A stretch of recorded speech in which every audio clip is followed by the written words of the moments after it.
A number of years ago in a country fair, a person set up a jar with a few thousand M&Ms in it, asking people to participate in the contest, trying to guess the exact number of candies in the jar. About 50 people participated, and of course, there was a winner.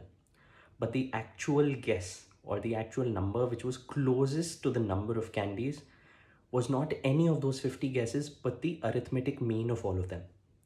This experiment has been carried out in multiple formats across the world at different times, and turns out almost always the average is the closest number to the actual. This is called wisdom of the crowds. The same concept applies in early stage startup valuation, where methods such as discounted cash flow or first Chicago may not really make as much sense.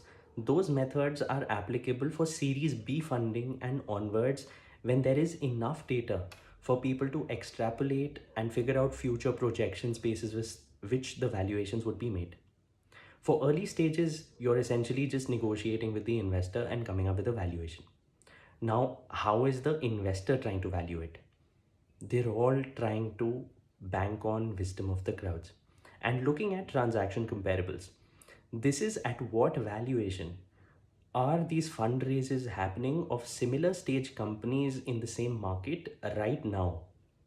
This information is fetched out of databases such as Traction, or if you can identify any such deals and startups who've recently done a fundraise of a similar scale as you can take out that information from the MCA or the Ministry of Corporate Affairs database and study that with your chartered accountant.